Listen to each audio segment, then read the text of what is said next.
Alright, got the redneck bark box on my 261 now. It's a little deal I made for it, you know.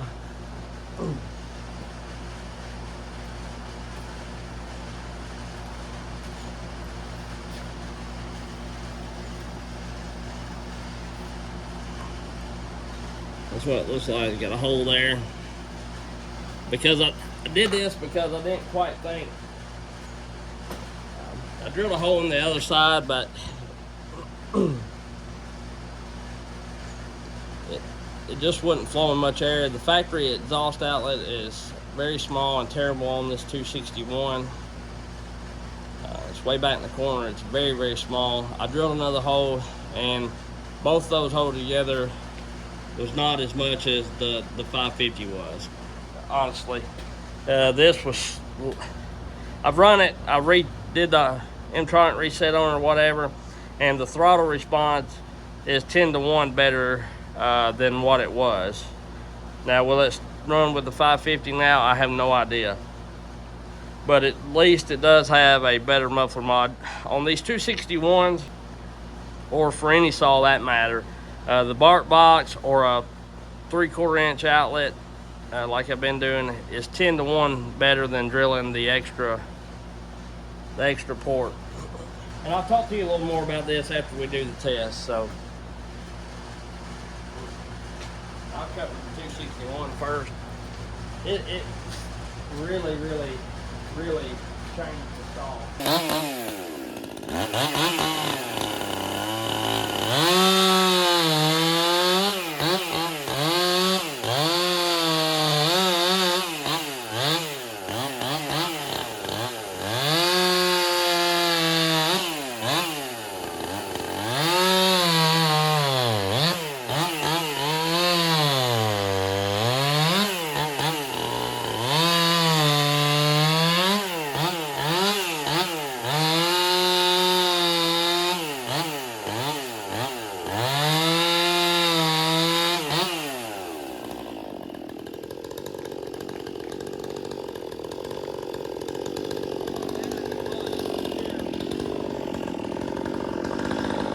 A whole lot better than it was. It may not be perfect, but it's better.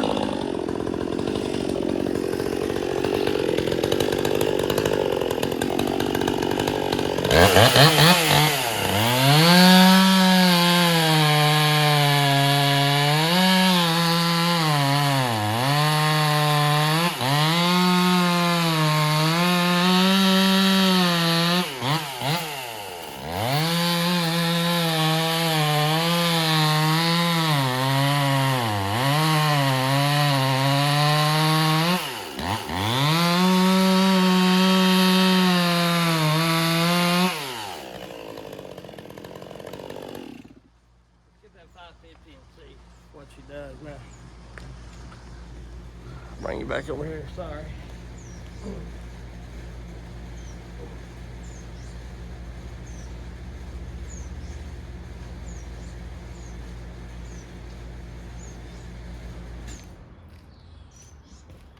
Like I say, the muffler mod that I had on it just was not sufficient.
Still ain't got it.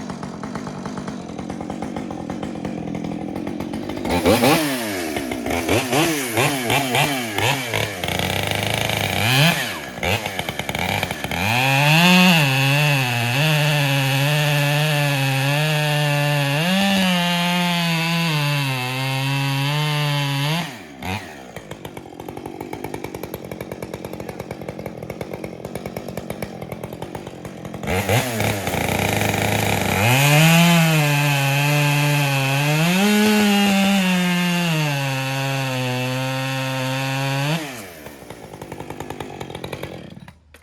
have a little more torque, but then I ain't got the rest.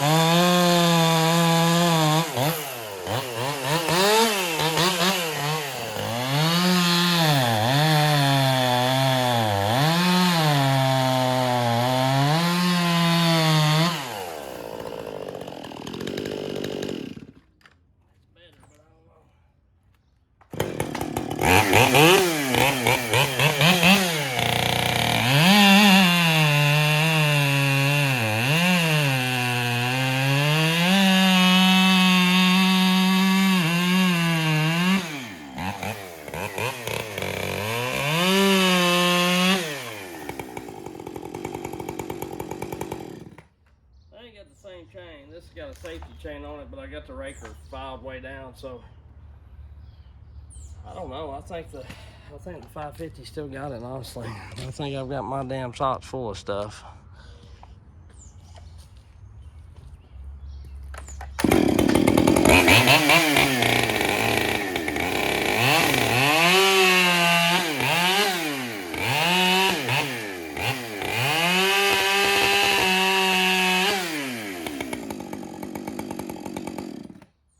Yeah, 261's better, but it still ain't got it.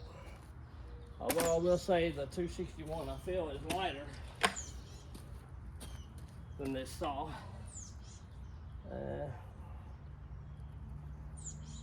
That could be something to do with the bar, but I doubt it. There ain't that big of a weight difference in them. But all in all, I mean, I don't know, the 261's alright. It ain't terribly bad, but it's not the 550 by no means. It's better with that muffler mod though, really. I mean, it's gonna get me a little better honk here, up here. Something that's not terribly big, which they've got two different chains on them too. That could be a factor. But I've been using this 550 for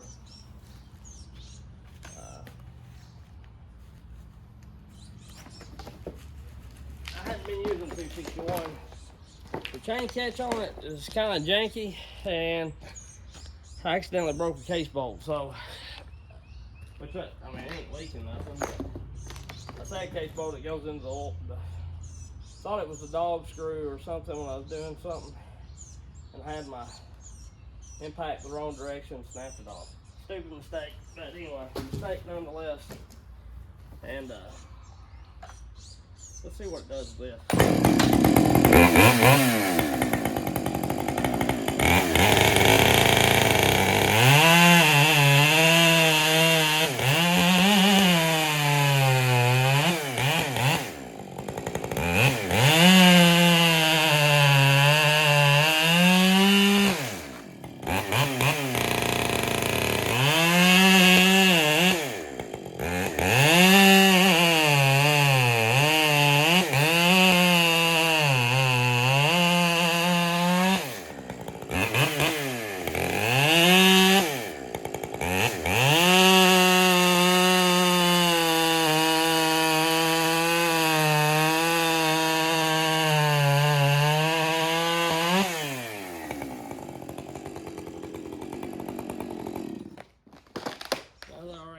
Socks full. We'll keep going. I'm doing all my cutting that I can because it's not going to be long, but I'm going to clean this up again. Won't be able to do no cutting.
has run as much as the 550. I'm not making excuses.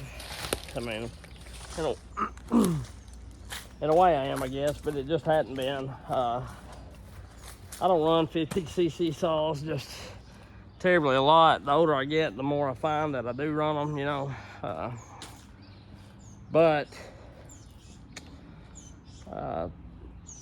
And it felt like my chain was dull. Of course, you know, if you run any square ground chain at all,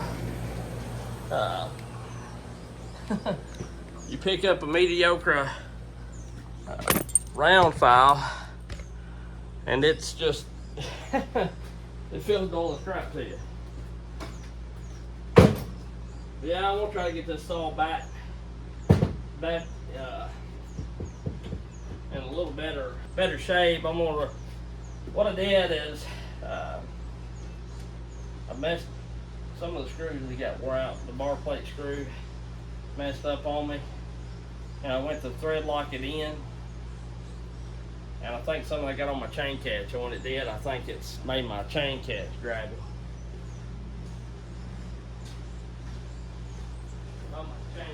Not my chain catch, rather my chain adjuster.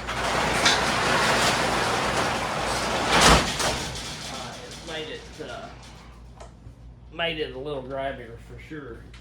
So, you know, I'm gonna get this saw slowly back to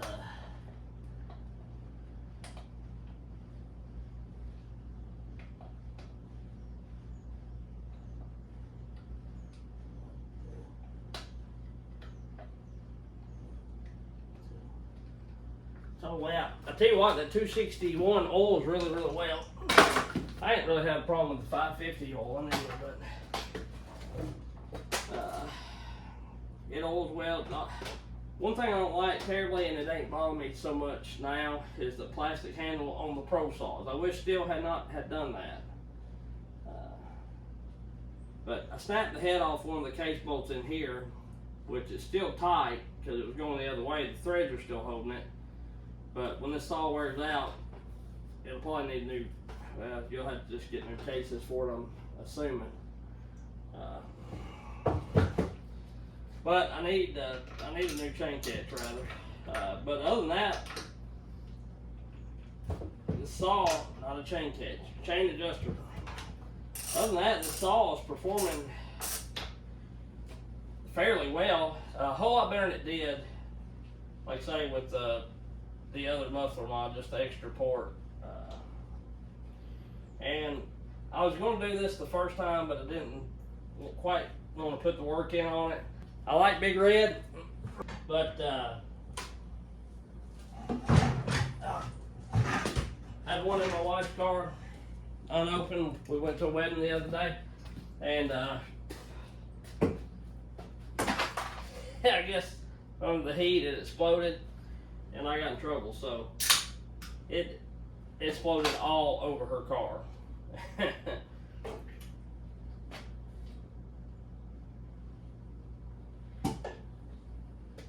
So Big Red is combustible under high temperature. But what I was getting at is this, you know, and I probably could have come down on the raker some. Honestly, the chain could have used a little love, I'm sure. It could have had a better chain. That chain, it's been sharpened and the drag set perfect. And I even filed the safety drag off of it down with the other one, so it's pretty much set up like a regular chain. I think it's full chisel. Yeah, it's full chisel. It's just, now I'll take it back.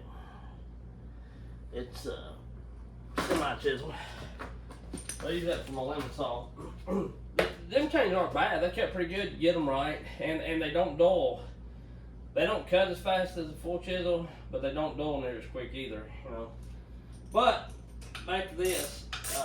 I was going to do this to begin with at the time, but honestly, I was scared of these thin mufflers, and I wasn't very good at. I'm still not good at it. I wasn't very good at silver soldering at the time. I'd only done a little bit. Since then, I've got some better. I still ain't great, but I can get it to do, you know. And I didn't quite understand it, but a guy I sell some chain to, he comes up. He's actually in the refrigerant business, copper line and soldering and whatnot. He helped me out a little bit. Didn't show me anything really, but explained it to me. And, you know, that really helped me out. So, yeah, I mean, it's a lot better. So, and that's why I decided to do it. This little muffler mod honestly took me probably about 30 minutes. The hardest part is I use that stainless pipe, this right here.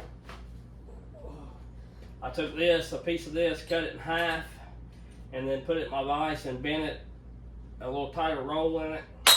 And then I drilled a fairly good sized hole in this. It's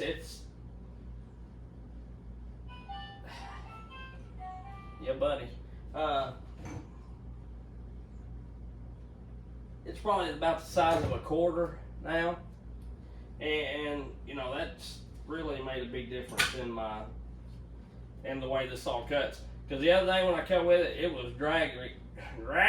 It was draggery on it, you know, draggy on the throttle, and so that 550 was flat walking off and leaving it.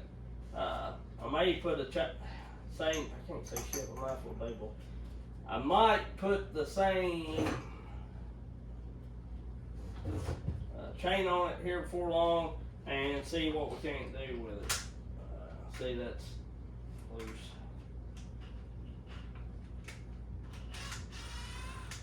That was one of them deals. I had my impact on the wrong setting. I had been working on the muffler, I think, or something. I had it on 3 instead of 2. And I Watusi'd it, and there we sit all broken hearted with strip screws. If you turn these up high, the 12-volt DeWalt's anyway, it will strip the smaller light screws out. And in doing so, I think that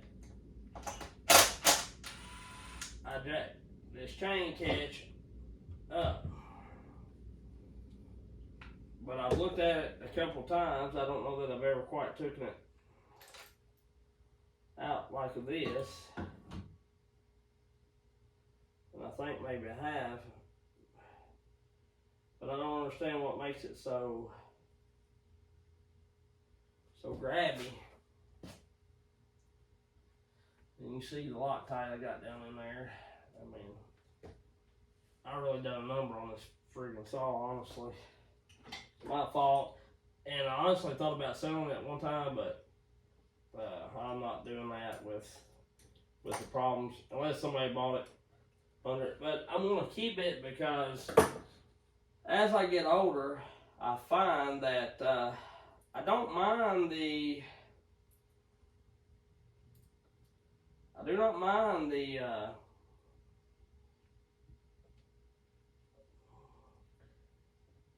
shit.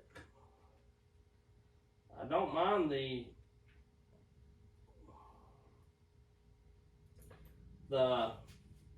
smaller saws for lemon. I mean, it's just less weight you got to pack around. And I found that, you know, I used to be just all big saw. You got to pack 70 cc's or plus, or you ain't sawing wood, you know. And honestly, I'm gonna send that 550 to John Bob, get him ported up. I'm gonna clean it up here in a minute, break it down, and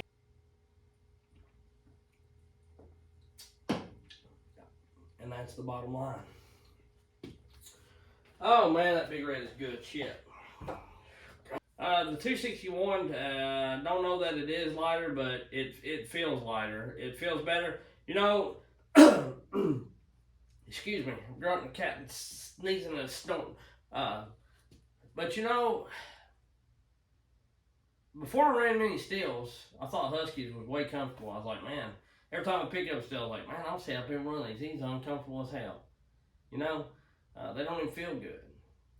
And, you know, I run the STIHLs, got past the feel of them, and went to pick up a Husky, and I was like, that's kind of odd feeling now.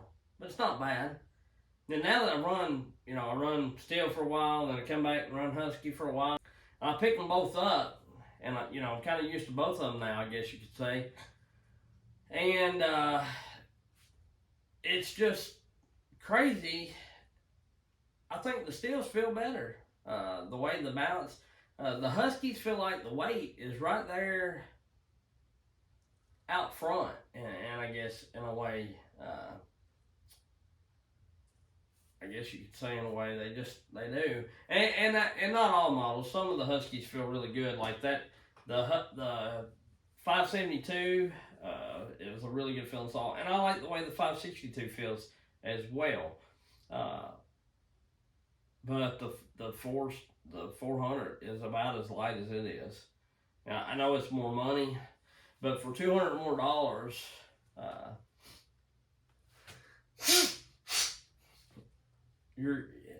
the 400 stock is like running a ported 60cc saw. So in essence, if you don't want a ported saw, or you don't like getting your saws ported, but you like the power of a ported saw, you know, you're scared of longevity or whatever, for $200 more, you could buy the 400C, and it's honestly less than what it would cost you to port it. You know what I'm saying? Like, porting costs $300 to $400. In some instances, depending on who you're getting ported, big company rip saw, they're like, if you average it out, their porting's like $550. So, you know, and I understand in their pricing, you got to take into consideration too, when you get a saw ported, say your porter charges $300, you got shipping there, and a lot of times you got shipping back. So, and sometimes the price includes shipping. They'll say we'll do it for $350 or $400. That includes the shipping on the way back. You pay shipping there, or whatever. So, you know, your $300 to $400 or a little more, depending on what's going on.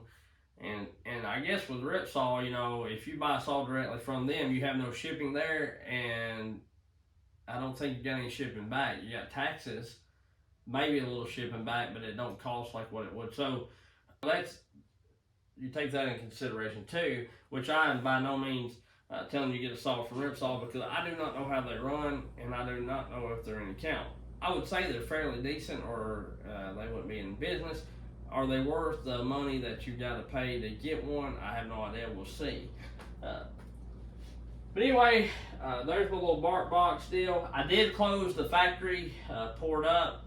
I cut it, took the fins, bent it over, tack welded it, and then soldered it. It looks like hammered hell.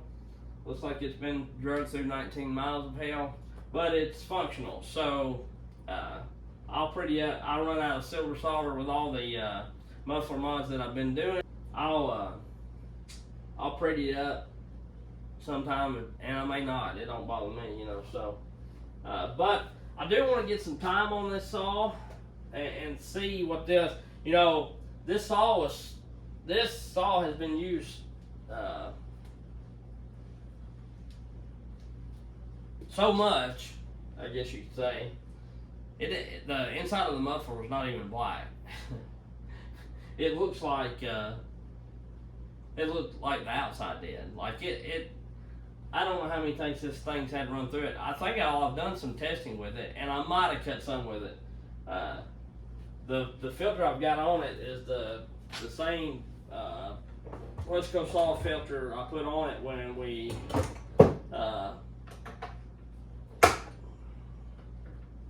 when I done all this stuff to it. And honestly, I don't even think it's got that much dust on it. It's got a little black on it from the dye, but it has hardly any dust. I mean, look, that's the dust. That's black from the dye, but that's the dust. It has barely any dust on it. That's another reason why I'm not dyeing my saws anymore.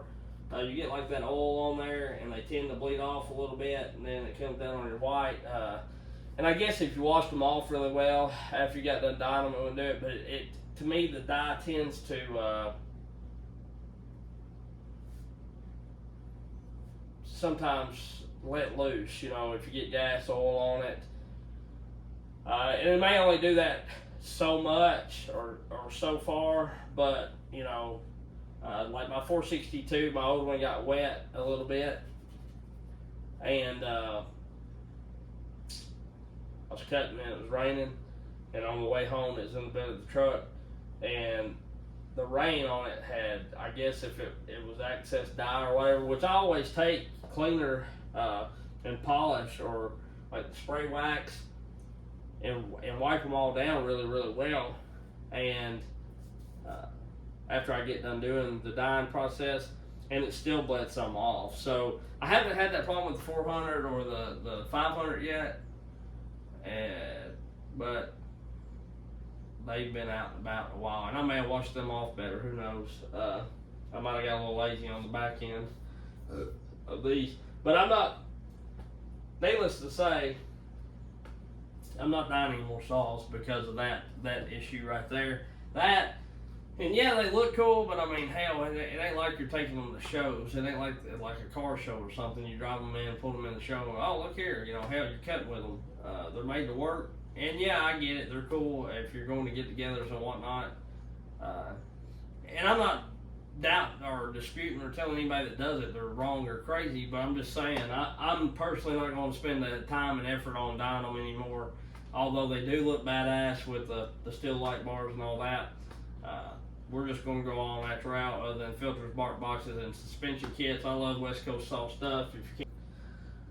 I love Husqvarna, don't get me wrong. They've been good to me in the years past. I've used them a lot, I really have. I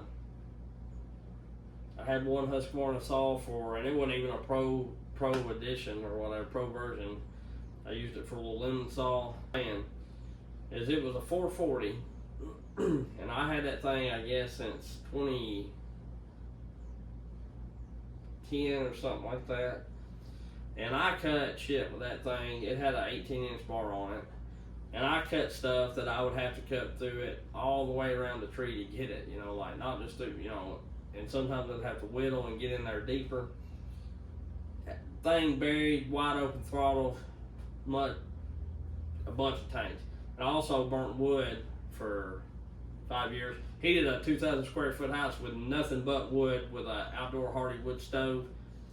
And I probably burnt, I don't know, 20 face cords a year. We call them ricks, 4x8. That's a rick here. But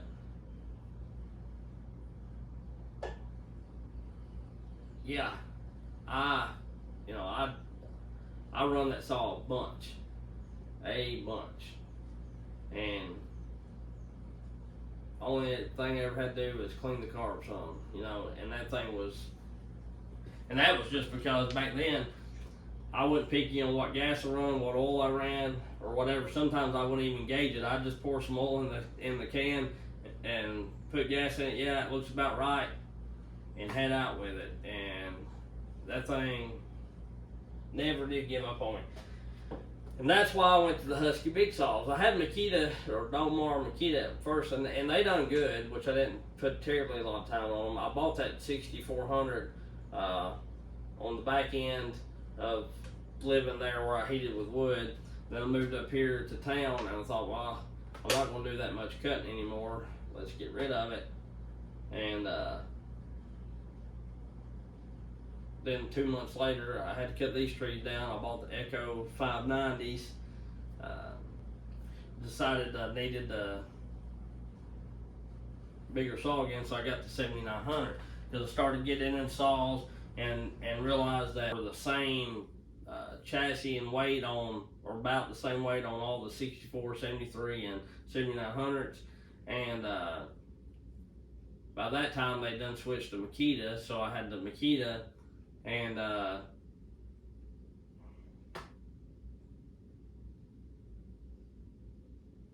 cut these down, and never had no problem with it, but went and looked at Huskies. I ended up getting the 395 for a big saw because I was getting into tree work and really liked the way that thing performed, so therefore I went and got the 390, 372s, and all that kind of stuff. So it's just been a spiral of things to do, and I never used none of them just terribly a lot. had quite a few saws. So then before I started channel, I sold the 7800. But anyway, then we got another one. But I've been using saws for a while, and Huskies been good to me, even the cheap one. Everybody's like, I think Huskies are junk, you know, which they're talking more about. A lot of people just get homeowner saws, you know. And, you know, some of them are, I guess, and depending on who's running them too.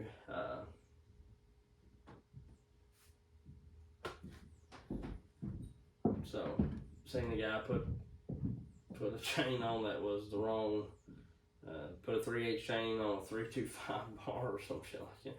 I don't know, it was all kind of screwed up. Maybe it was sticker gauge. Anyway, ended up, looked like the saw was on fire. The bar was blued. So, anyway, I'm just rambling now. But,